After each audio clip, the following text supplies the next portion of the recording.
ഞങ്ങൾ ഇന്നുള്ളത് കൊട്ടാരക്കരയിലാണ്. കൊട്ടാരക്കരയെന്ന് കേൾക്കുമ്പോൾ നമുക്കൊരിക്കലും മാറ്റിവെക്കാൻ പറ്റാത്തൊരു പേരാണ് ഐഷ പോറ്റി. നമസ്കാരം. ഇപ്പോൾ പ്രധാനമായിട്ടും ഒരു ചേച്ചിയുമായി ബന്ധപ്പെട്ട് നിൽക്കുന്നൊരു വിവാദം എന്ന് പറയുന്നത് അഖിൽമാരാറുമായി ബന്ധപ്പെട്ടുള്ളൊരു വിവാദമാണ്. അതിനെങ്ങനെയാണ് ചേച്ചി നോക്കിക്കാണുന്നത്? അതൊരു വിവാദമൊന്നുമല്ല. അല്ല, അതിൻ്റെ അകത്ത് അഖിൽമാരാർ പറയുന്ന ഒരു വിഷയം എന്ന് പറയുന്നത് ചേച്ചി ദേവസ്വം പ്രസിഡന്റ് സ്ഥാനം ആഗ്രഹിച്ചിരുന്നു. ദേവസ്വം പ്രസിഡന്റ് സ്ഥാനം കിട്ടാത്തതിൻ്റെ ഒരു വ്യസനം മൂലമാണ് കോൺഗ്രസിലേക്ക് മറുകണ്ഠം ചാടിയത് എന്നുള്ള രീതിയിലൊക്കെ വളരെ മോശമായിട്ടുള്ള രീതിയിലേക്കുള്ള കുറേ പരാമർശങ്ങൾ കണ്ടു. എന്നെ ബന്ധിക്കുന്നതല്ലത്. കാരണം ഞാൻ അങ്ങനെ ആഗ്രഹിച്ചിട്ടില്ല, അങ്ങനെ ആഗ്രഹിക്കേണ്ട കാര്യമില്ല. 300 പേരുടെ എന്തെങ്കിലും ഒരു പ്രയാസം വന്നാൽ ഡീൽ ചെയ്യാനുള്ളൊരു സ്നേഹ സാന്ത്വന സേന ഉണ്ടാക്കി. അത് പ്രവർത്തനം തുടങ്ങി അതിൻ്റെ ട്രെയിനിങ്ങും എല്ലാം കൊടുത്ത് അങ്ങനെ ഇരിക്കുമ്പോഴാണ് ഈ സുനാമി വന്നത്. അതൊരു ഭയങ്കര അനുഭവമായിരുന്നു. എല്ലാവരും ഇങ്ങനെ മരിച്ച് അടിയുക എന്നൊക്കെ പറഞ്ഞ് ഓടി അവിടെ എത്തി.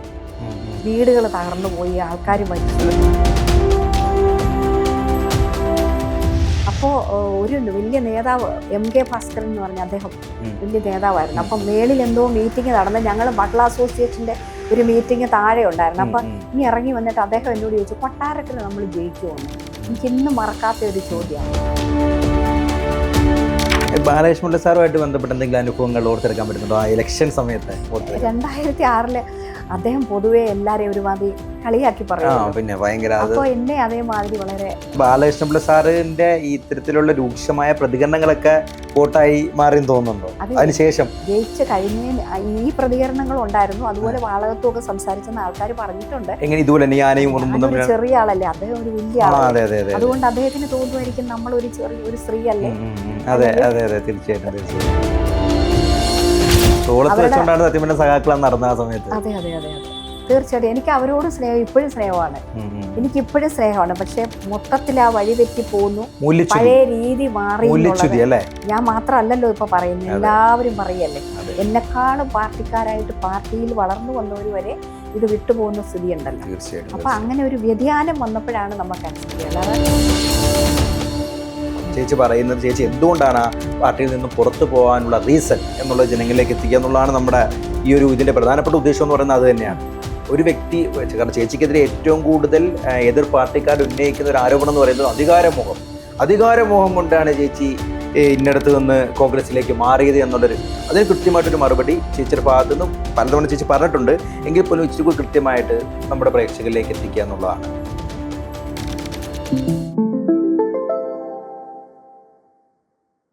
ഹലോ, ഹായ്, നമസ്കാരം. It's me Shibin Kanson Barua.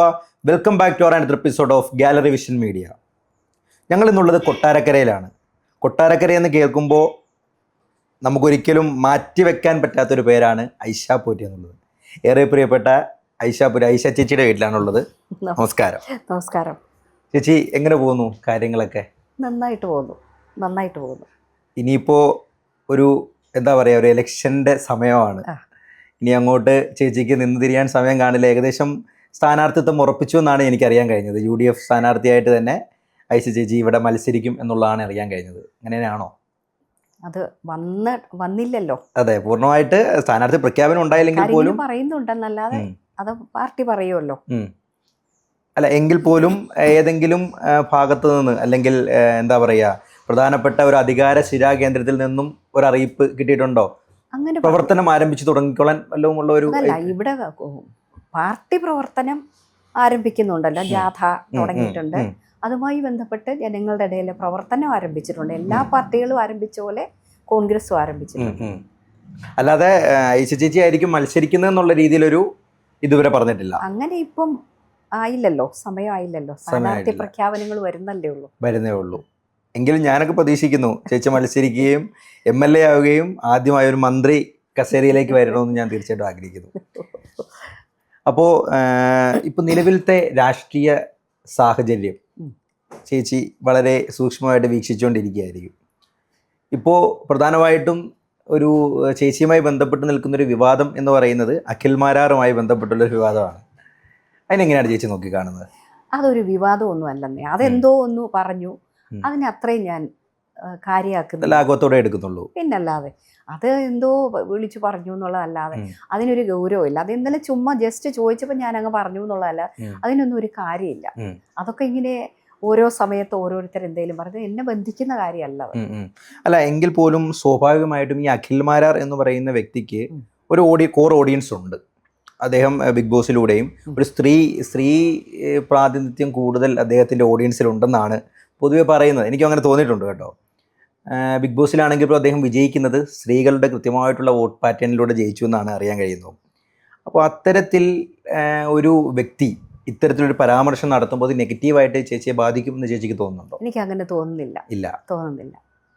അതിൻ്റെ അകത്ത് അതെന്താന്ന് വെച്ചാൽ ഈ കണ്ട കാലം അത്രയും ഞാനൊരു ജനപ്രതിനിധിയായിരുന്നപ്പോഴും ഈ നാട്ടിലെ ഓരോ ജനങ്ങൾക്കും അറിയാം ഐഷ പോറ്റി എന്താണെന്നും ഐഷ പോറ്റി ആരാണെന്നും ഐഷ പോറ്റി ജനങ്ങൾക്ക് വേണ്ടിയാണ് പ്രവർത്തിച്ചതെന്നും എങ്ങനെയാണ് ഇവിടെ വികസന പ്രവർത്തനങ്ങൾ കൊണ്ടുവന്നെന്നും അവരോട് എങ്ങനെയാണ് ഇരുന്നിട്ടുള്ളതെന്നും നന്നായി അറിയാവുന്നതുകൊണ്ട് ഇനി എന്ത് പറഞ്ഞാലും ജനങ്ങൾക്കത് മനസ്സിലാവും. അതുകൊണ്ട് ഞാൻ ആ കാര്യത്തിലേക്കേ കടക്കുന്നില്ല. അതൊരു കാര്യമേ അല്ല. അല്ല, അതിൻ്റെ അകത്ത് അഖിൽ മാരാർ പറയുന്ന ഒരു വിഷയം എന്ന് പറയുന്നത് ചേച്ചി ദേവസ്വം പ്രസിഡന്റ് സ്ഥാനം ആഗ്രഹിച്ചിരുന്നു. അതുപോലെ ദേവസ്വം പ്രസിഡന്റ് സ്ഥാനം കിട്ടാത്തതിൻ്റെ ഒരു വ്യസനം മൂലമാണ് കോൺഗ്രസിലേക്ക് മറുകണ്ഠം ചാടിയത് എന്നുള്ള രീതിയിലൊക്കെ വളരെ മോശമായിട്ടുള്ള രീതിയിലേക്കുള്ള കുറേ പരാമർശങ്ങൾ കണ്ടു. എന്നെ ബന്ധിക്കുന്നതല്ലത്. കാരണം ഞാൻ അങ്ങനെ ആഗ്രഹിച്ചിട്ടില്ല, അങ്ങനെ ആഗ്രഹിക്കേണ്ട കാര്യമില്ല. എനിക്ക് എൻ്റെതായ ഒരു സ്റ്റാൻഡേർഡ് ഉണ്ടല്ലോ. അല്ലാതെ അത് തരാം ഇത് തരാമെന്നൊന്നും ആരും പറഞ്ഞെന്നൊന്നും എൻ്റെ അടുത്ത് ആരും പറഞ്ഞിട്ടില്ല. അങ്ങനെ പറഞ്ഞാൽ പോലും അതിൻ്റെ ആവശ്യം എനിക്കില്ല. ഞാൻ എൻ്റെതായ ഒരു സ്റ്റാൻഡേർഡിൽ ഞാൻ ജനങ്ങളോടൊപ്പം പ്രവർത്തിക്കുന്ന ആളാണ്. ഇതൊന്നും എന്നെ ബന്ധിക്കുന്ന കാര്യമല്ല. ഇതിനകത്തൊരു കാര്യവുമില്ല. ആരും അങ്ങനെ ഒരു ഓഫർ പറയേണ്ട ആവശ്യമില്ല. പറഞ്ഞാൽ പോലും എനിക്കത് ആവശ്യമില്ല. പറഞ്ഞാൽ പോലും, പറഞ്ഞില്ല, ഇൻ കേസ് പറഞ്ഞാൽ പോലും എനിക്ക് അതിൻ്റെ ആവശ്യമില്ല. അതുപോലെ തന്നെ ഈ അഖിൽ മാരാർ എന്ന് പറയുന്ന വ്യക്തി ഇതിനു മുമ്പ് ഈ ഒരു വിഷയം, അതായത് പ്രശ്നം എന്ന് പറയുന്ന ഇപ്പോൾ ഉണ്ടായിരിക്കുന്ന ഈ ഒരു വിവാദ പരാമർശത്തിന് മുമ്പ് അഖിൽ മാരാർ എന്ന് പറയുന്ന വ്യക്തി അറിയാമോ? എനിക്ക് ഈ കേട്ടറിയാവുന്ന, കണ്ടിട്ടില്ല. കേട്ടറിയാന്ന് പറയുമ്പോൾ എങ്ങനെയാണ് വളരെ കുറച്ച് കേട്ടിട്ടുള്ളൂ. അത് ഇടയ്ക്ക് എന്തോ ഒരു വിവാദം വന്നപ്പോഴിങ്ങനെ സോഷ്യൽ മീഡിയയെ വളരെ കുറച്ചേ നോക്കാറുള്ളൂ. അപ്പൊ എന്തോ ഈ യുദ്ധമോറ്റോ വന്നപ്പോൾ ഉള്ള ഒരു കാര്യം, നമ്മുടെ പലസ്തീൻ ഇസ്രായേൽ യുദ്ധവുമായിട്ട് ബന്ധപ്പെട്ടുള്ള എന്തോ ഞാൻ കൂടുതൽ ഓർക്കുന്നില്ല. അത് ഞാനത് അത്ര ശ്രദ്ധിച്ചിട്ടില്ല. അല്ലാതെ ബിഗ് ബോസ് ഒക്കെ കാണുന്ന വ്യക്തിയൊന്നും ആയിരിക്കില്ല അല്ലെ? ബിഗ് ബോസിലൂടെയാണ് അദ്ദേഹം വളരെ പ്രശസ്തനാണ്. പറഞ്ഞു കേട്ടറിയാം. അതേ ഉള്ളൂ. അദ്ദേഹത്തിന്റെ കുടുംബമായിട്ടോ അല്ലെങ്കിൽ ഇവിടുത്തെ വോട്ടറാണ് അച്ഛനാണെങ്കിലും എല്ലാവരും ഇവിടുത്തെ വോട്ടറാണ്. ഇതുമായിട്ട് ബന്ധപ്പെട്ട ആരെങ്കിലും വിളിക്കുകയോ സംസാരിക്കുകയോ അങ്ങനെ വല്ലതും ചെയ്തിട്ടുണ്ടോ? ഞാൻ മുത്തുലത വക്കീലൊക്കെ ഞങ്ങളുടെ ബാർ അസോസിയേഷൻ മെമ്പർ അല്ലേ, ഞങ്ങളെല്ലാം ഒന്നിച്ച് പ്രവർത്തിക്കാറുണ്ടല്ലോ. അത്രേ ഉള്ളൂ, അല്ലാതെ കൂടുതൽ ഒന്നുമില്ല. അതുപോലെ തന്നെ നമ്മുടെ അഖിൽ മാരാറിന്റെ അച്ഛൻ വിളിക്കുകയോ അങ്ങനെ സംസാരിക്കുകയോ അങ്ങനെ എന്തെങ്കിലും ഇല്ല, അങ്ങനത്തെ ഒന്നും ഉണ്ടായിട്ടില്ല. അപ്പോൾ നിലവിലത്തെ സാഹചര്യത്തിൽ ചേച്ചി തന്നെയായിരിക്കും UDFന്റെ പ്രതിനിധിയായിട്ട് വരുന്നെന്ന് കേൾക്കുന്നു. പക്ഷേ അതുമായിട്ട് ബന്ധപ്പെട്ട് തന്നെ ഒരു നെഗറ്റീവ് വാർത്ത എന്ന് പറഞ്ഞ് നമുക്ക് കിട്ടിയിരിക്കുന്ന ഒരു വിവരം, രശ്മി, അതായത് കഴിഞ്ഞ തവണ മത്സരിച്ച UDFന്റെ പ്രതിനിധി BJPയിലേക്ക് കൂടുമാറാനുള്ളൊരു ശ്രമം നടത്തുന്നു എന്ന രീതിയിൽ ഒരു വാർത്ത കേൾക്കുന്നുണ്ട്. ചേച്ചി അറിയുകയോ അങ്ങനെ എന്തെങ്കിലും? ഇത് ഇങ്ങനെ എല്ലാ വാർത്തകളും കൂടെ വരും. പണ്ടും പലരെ പറ്റിയും വാർത്ത വരും. അത് യാഥാർത്ഥ്യമായി കഴിയാതെ നമുക്ക് ആരുടെ ഒരു കാര്യം ഫൈനലായിട്ട് പറയാൻ പറ്റില്ല. ഊഹാപോഹങ്ങൾ വെച്ചിട്ട് ഓരോരുത്തർ ഓരോ കാര്യങ്ങൾ പറയുന്നതായിട്ട് ഞാൻ അതിനെ കണക്കാക്കുന്നു. അല്ലാതെ വ്യക്തമായിട്ടുള്ളൊരു ഉത്തരം ഒന്നും ആയിട്ടില്ല അല്ലേ? ഓക്കെ.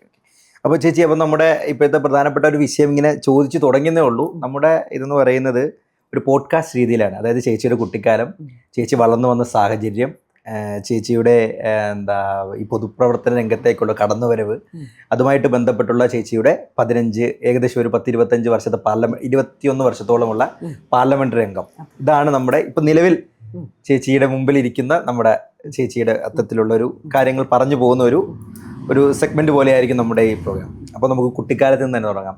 എവിടെയായിരുന്നു ജനനം ചേച്ചി? കുട്ടിക്കാലം ഞാൻ ജനിച്ചത് കിടങ്ങൂർ, കോട്ടയം. കോട്ടയം, അപ്പൊ നമ്മുടെ നാട്ടുകാരാ. അതെ, കിടങ്ങൂരായിരുന്നു. ഓക്കെ. അവിടെയായിരുന്നു ഞാൻ ജനിച്ചത്. പിന്നെ വളർന്നു വന്നൊക്കെ പട്ടാഴി പറയും. അച്ഛന്റെ അമ്മാത്താണ് അവിടെ, ആവണീശ്വരത്ത് മഠം. അപ്പൊ അച്ഛൻ അമ്മാത്തെ സ്കൂളിലെ HM ആയിരുന്നു. അച്ഛൻ്റെ കുടുംബം ഏനാത്താണ്, കടിക എന്ന് പറയും, തെന്നാട്ടുമഠം.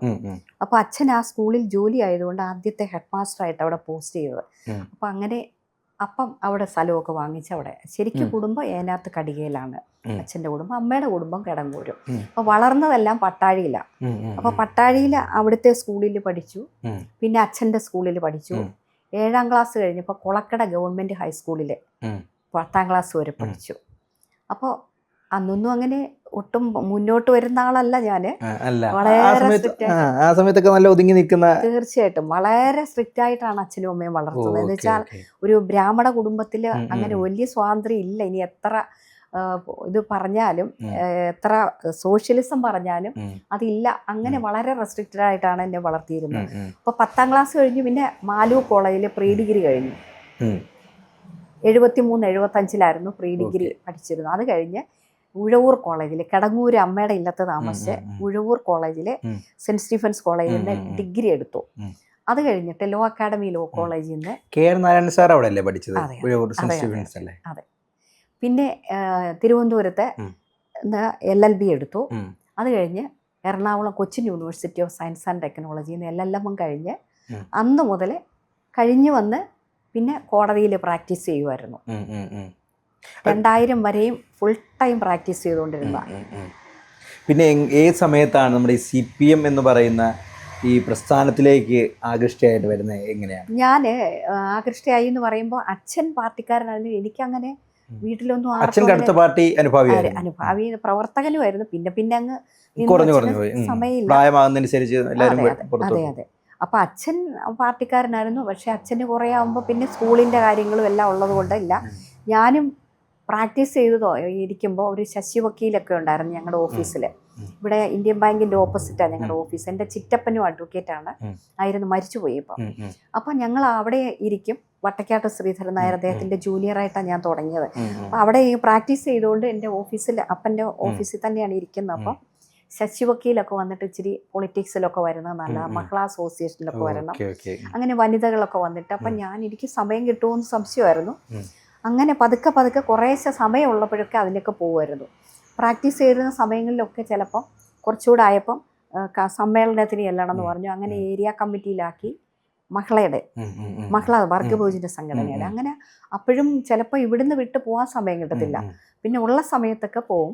അപ്പോൾ അങ്ങനെ ഏരിയ കമ്മിറ്റിയിലാക്കി, ജില്ലാ കമ്മിറ്റിയിലാക്കി. അപ്പോൾ എനിക്ക് പറ്റുന്ന സമയമൊക്കെ അതിൻ്റെ പ്രവർത്തനത്തിന് കഷ്ടിച്ചൊക്കെ പോകും.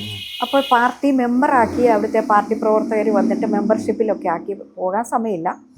അപ്പോൾ വല്ലപ്പോഴും ഈ ക്യാമ്പയിനൊക്കെ വരുമ്പോഴേ, ഇലക്ഷൻ വരുമ്പോഴേ, ജോർജ് മാത്യൂസ് സഖാവ് 2 പ്രാവശ്യം നിന്നപ്പോഴേ, രവീന്ദ്രൻ വക്കീൽ നിന്നപ്പോഴൊക്കെ ഞങ്ങൾ വോട്ട് പിടിക്കാനൊക്കെ ചെല്ലണം എന്ന് പറയുമ്പോൾ കോടതി സമയം കഴിയുമ്പോൾ ഞങ്ങൾ പോകും.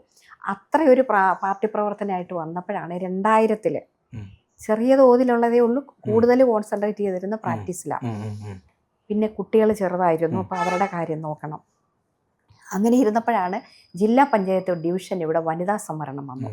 അപ്പോൾ ആ പാർട്ടിയുടെ ലീഡേഴ്സ് വന്നിട്ട് ഞാൻ മത്സരിക്കണം, ഇവിടെ വനിതാ റിസർവേഷനാണെന്ന് പറഞ്ഞു. ഞാൻ അന്നേരം പറ്റുന്നില്ലെന്ന് പറഞ്ഞതാ. കാരണം എൻ്റെ കേസ് പോവും, പിള്ളേരെ കെയർ ചെയ്യാൻ പറ്റില്ല, അവരെ നന്നായി കെയർ ചെയ്തുകൊണ്ടിരുന്ന. അപ്പോൾ അത് പറഞ്ഞു. അപ്പം ഇവിടെ വന്നു ഇങ്ങനെ ഹസ്ബൻഡിനോടൊക്കെ പറഞ്ഞ്.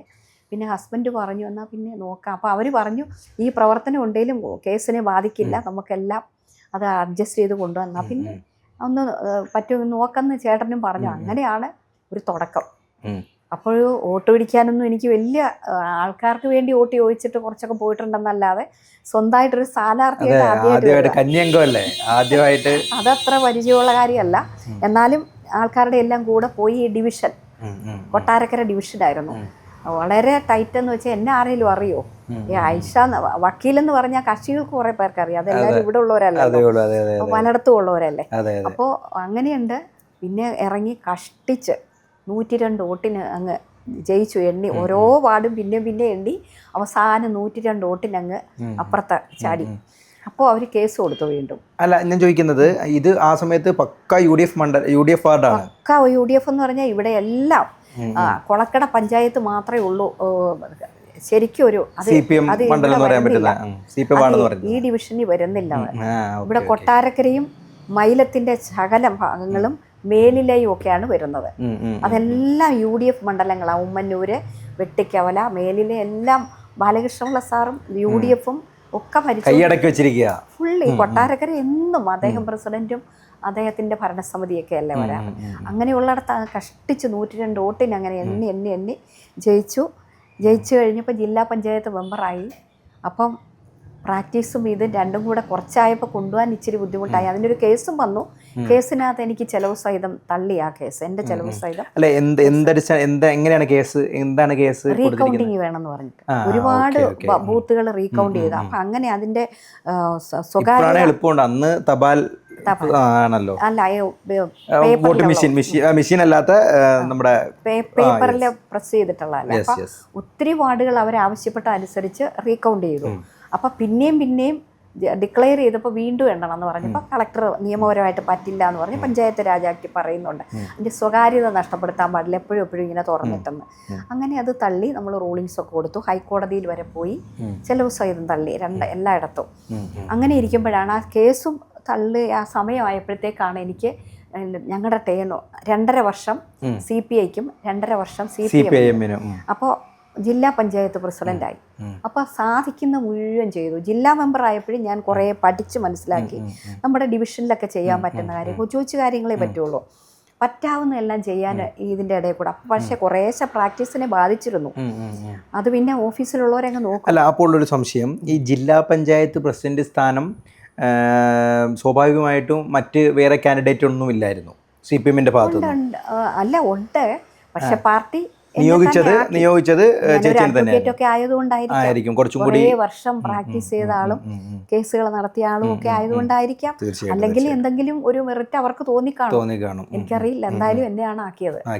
അപ്പോൾ അന്ന് എന്തോ വേറെ ആരൊക്കെയോ ഉണ്ടായിരുന്നു, നേരത്തെ പഞ്ചായത്ത് പ്രസിഡന്റ് ആയിരുന്നവരൊക്കെ ഉണ്ടായിരുന്നു. പക്ഷെ എനിക്ക് തന്നെയാണ് ആ പ്രിഫറൻസ് തന്നത്. അത് ഒരുപക്ഷെ ഞാൻ അത് നന്നായി ചെയ്യുമെന്ന് തോന്നിയത് കൊണ്ട് തീർച്ചയായിട്ടും ആയിരിക്കാം. അങ്ങനെ പ്രസിഡന്റ് ആയിരുന്നു. മനുഷ്യന് സാധ്യമായതെല്ലാം ആ ജില്ലാ പഞ്ചായത്തിലിരുന്ന് ചെയ്യാൻ പറ്റുന്ന കുടിവെള്ള പദ്ധതി, പാർപ്പിട പദ്ധതി, ഇന്നത്തെ ടൂറിസം പദ്ധതിയായ കുരിയോട്ടുമല ഉൾപ്പെടെ അന്ന് നഷ്ടത്തിലായി പൂട്ടാനിരുന്ന അതിനെ ഏറ്റവും മെച്ചപ്പെട്ടതാക്കാനുള്ള തുടക്കം കുറിക്കാനൊക്കെ പറ്റി. കുടിവെള്ള പദ്ധതികൾ, കമ്മാങ്കുളം IT പാർക്ക്, സാക്ഷരതാ മിഷന്റെ കെട്ടിടം ഇന്ത്യയിൽ ആദ്യമായിട്ട് ചെയ്തു. പിന്നെ ഈ സുനാമി വന്നപ്പോൾ ഞങ്ങളൊരു 300 പേരുടെ സ്നേഹ സാന്ത്വന സേന ഉണ്ടാക്കിയായിരുന്നു സാക്ഷരതാ മിഷനെ ഉപയോഗിച്ചുകൊണ്ട്.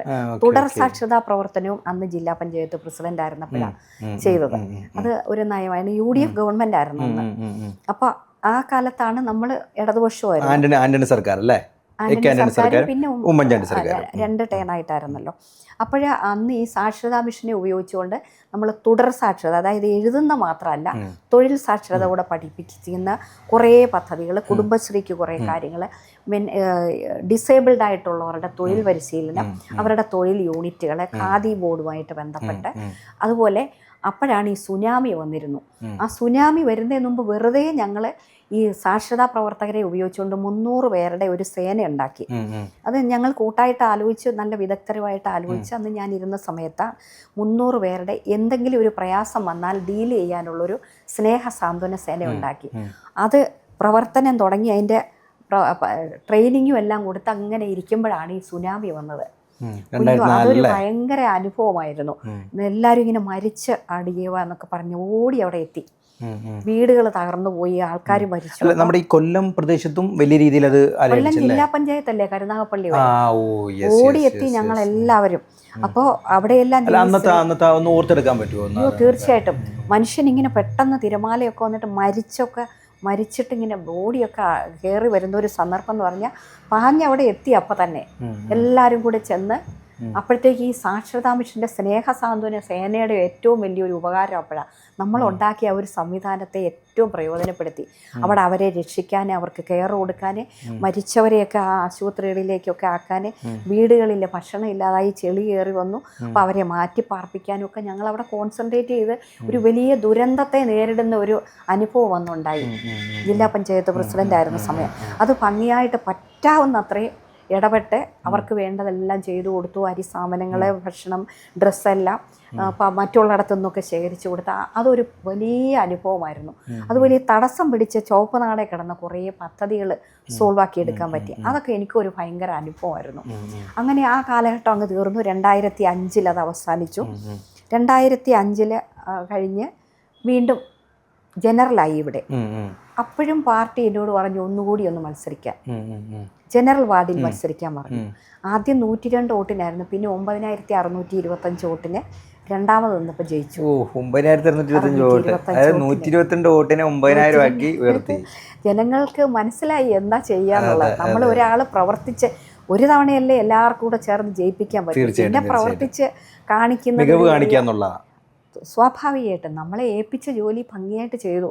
അപ്പോൾ ജനങ്ങൾക്ക് സന്തോഷമായി. അതേ ഡിവിഷനിൽ നിന്ന് അത്രയും ജയിച്ചു വന്നപ്പോൾ 6 മാസമായപ്പോഴാണ് ഈ 2006 തെരഞ്ഞെടുപ്പ് വരുന്നത്. അപ്പോഴാണ് അന്നത്തെ പാർട്ടി പറഞ്ഞു ഇവിടെ മത്സരിക്കാം, ഇവിടെ നമ്മൾ ഇതേവരെ ജയിച്ചിട്ടില്ലല്ലോ, അപ്പം എന്തായാലും ഇപ്പം നമ്മൾ ജയിക്കും. അധികായനെതിരെയാണ് അല്ലേ, തിരഞ്ഞെടുപ്പ് അധികായനെതിരെയാണ് മത്സരിക്കേണ്ടി വരുന്നത്, ബാലകൃഷ്ണപിള്ള സാറിനെതിരെയാണ്.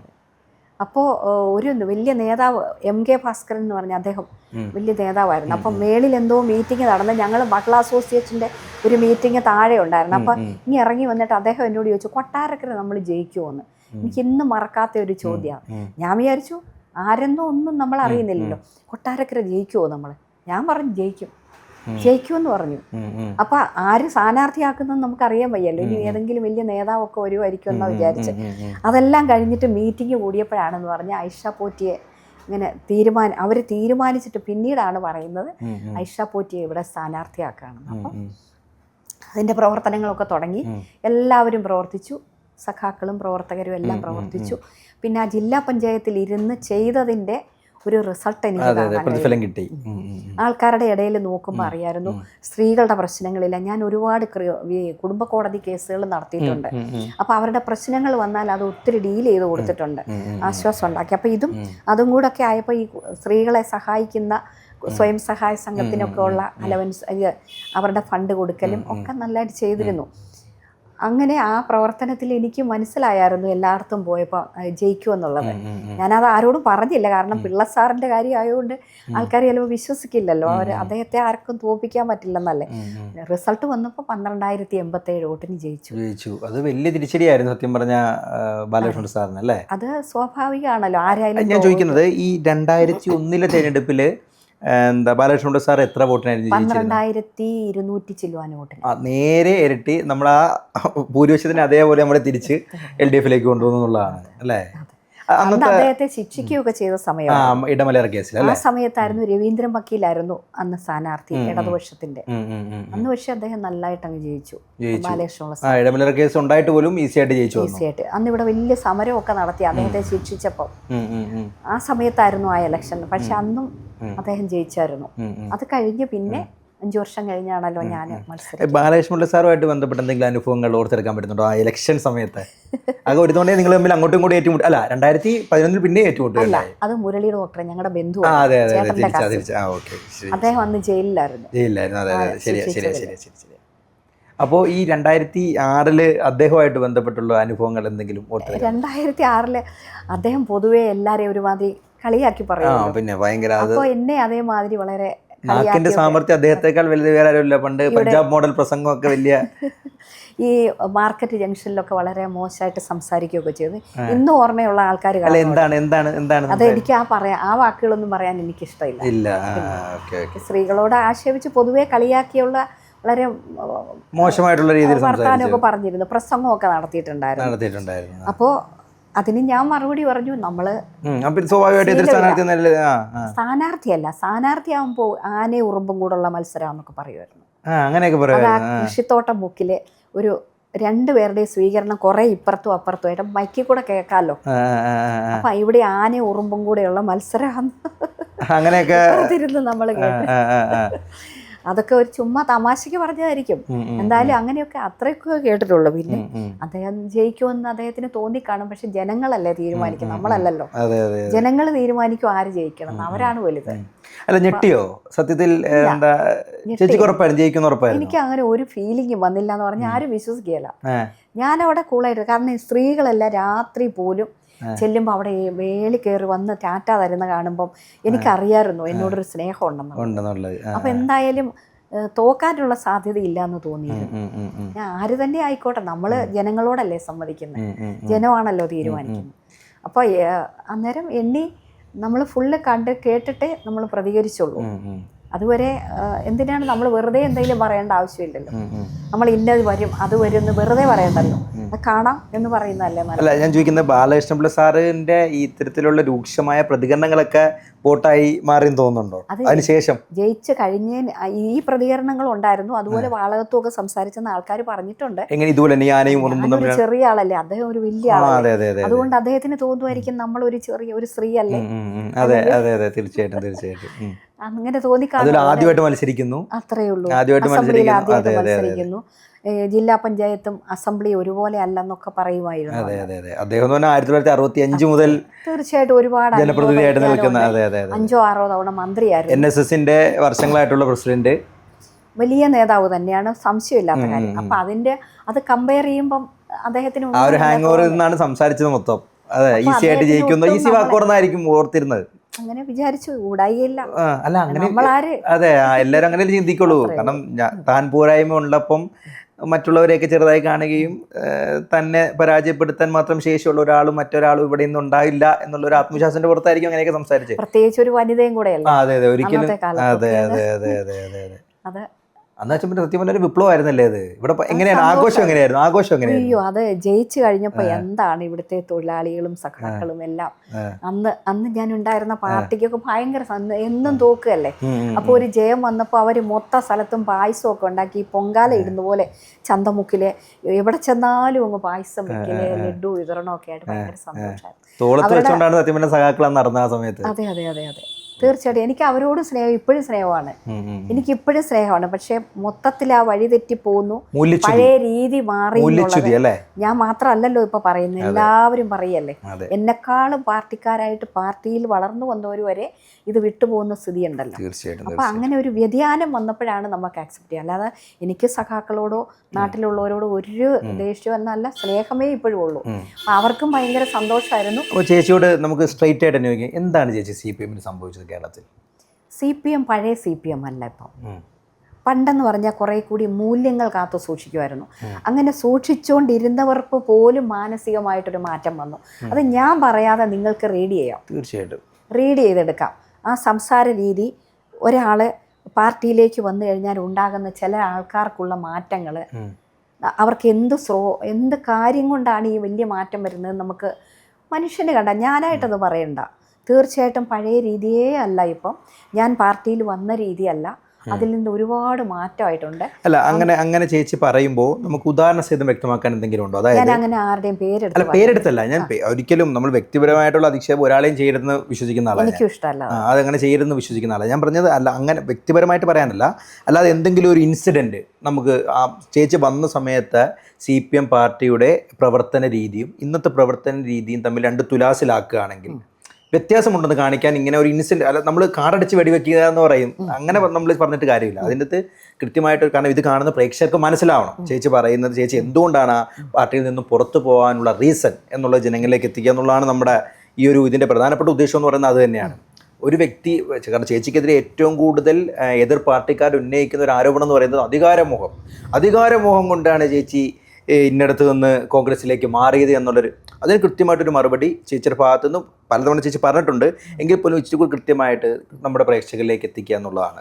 ഞാൻ വന്ന സമയമൊക്കെ എന്ന് പറഞ്ഞാൽ പാർട്ടി ലീഡർഷിപ്പൊക്കെ നല്ല ഒരു സ്നേഹവും ഒരു കരുതലും, അങ്ങനെ എല്ലാവരോടും എന്നോടൊക്കെ, ഞാനൊക്കെ ഇതിലേക്ക് അങ്ങനെ വരുമ്പോൾ അങ്ങനെ ഒരാൾ വരുന്നു എന്നുള്ളൊരു ബ്രാഹ്മണ കുടുംബത്തിൽ നിന്ന് വരുന്നുണ്ട്. അതുകൊണ്ട് മാത്രമെന്നല്ല, പൊതുവിൽ നമ്മൾ സമൂഹത്തിൽ ഒരു നല്ല വർക്ക് ചെയ്തുകൊണ്ടിരുന്ന ഒരാൾ, ഒരു അഭിഭാഷകയായിരുന്ന ഒരാൾ, പിന്നെ ആൾക്കാർ അവർക്കൊക്കെ ഒരു നല്ല സ്നേഹം എന്നോടെന്നല്ല താഴെ ഇരിക്കുന്നവരോട് വരെ ഉണ്ടായിരുന്നു. ഏത് സഖാക്കളോട് നല്ല സ്നേഹത്തോടെ ഇടപെടുകയും, അതുപോലെ തന്നെ കമ്മിറ്റികളൊക്കെ വന്നു കഴിഞ്ഞാൽ എല്ലാ സഖാക്കളും എണീറ്റ് ചർച്ച ചെയ്യുമായിരുന്നു.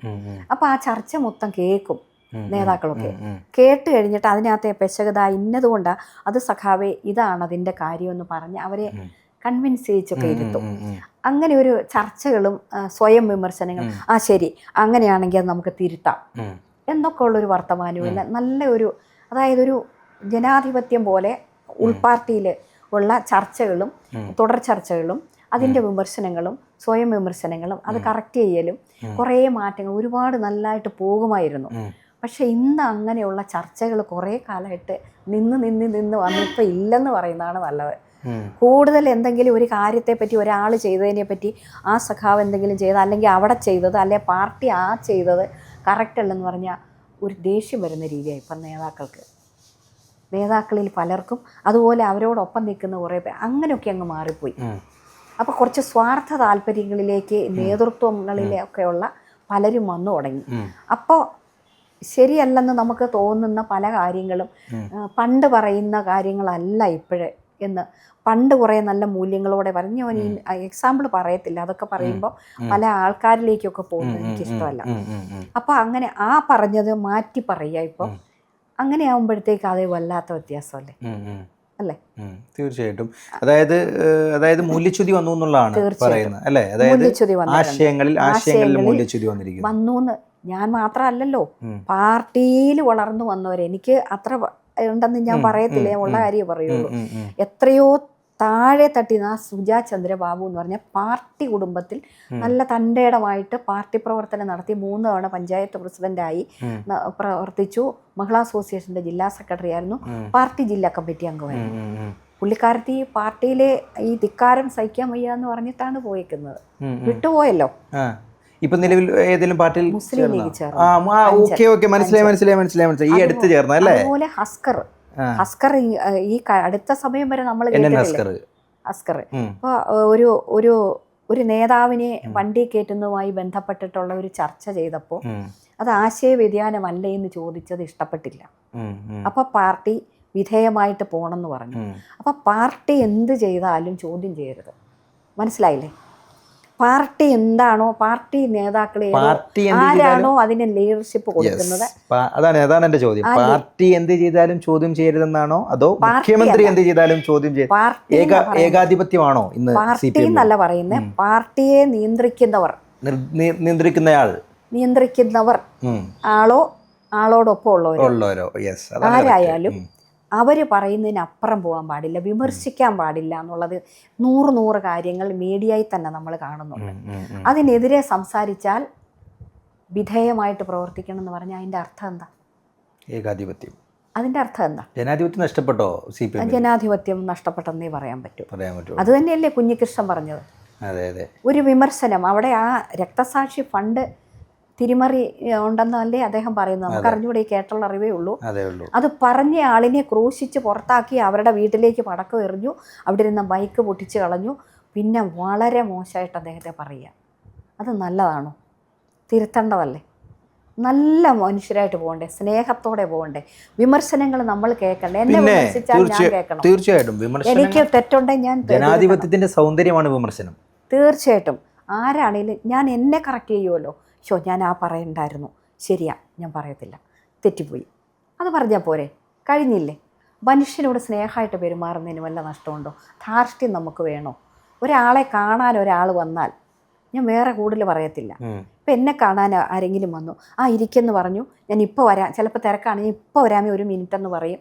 അല്ലെങ്കിൽ എന്താന്ന് വേഗം പറഞ്ഞു, എനിക്കൊന്ന് പോകണമെന്ന് സ്നേഹത്തോടെ പറഞ്ഞാൽ അവർക്ക് ഫീൽ ആവത്തില്ല. മൈൻഡ് ചെയ്യാതിരുന്നാലോ, കയറാൻ സമ്മതിക്കാതിരുന്നാലോ, അല്ലെങ്കിൽ വരുമ്പോൾ പെട്ടെന്ന് ദേഷ്യപ്പെട്ടാലോ, അത് മോശമല്ലേ? അതൊന്നും പാടില്ല. നല്ല സമാധാനത്തോടെ മനുഷ്യരോട് ഇടപെടണം, മനുഷ്യർ പറയുന്നത് കേൾക്കണം. നാടിന് വേണ്ടി ജനമാണ് പാർട്ടി, ജനാധിപത്യമാണ്, ജനങ്ങളാണ് വലുത്, ജനാധിപത്യമാണ് വലുത്, ജനമാണ് രാജാവ്. പിന്നെ ജനമാണ് രാജാവെന്ന് ചിന്തിക്കുന്നതിന് പകരം ഞാനാണ് രാജാവെന്ന് സ്വയം ചിന്തിച്ചു കഴിഞ്ഞാൽ പോയി. ഞാൻ വലിയ ആളാന്ന് ഞാൻ വിചാരിച്ചാൽ കഴിഞ്ഞു.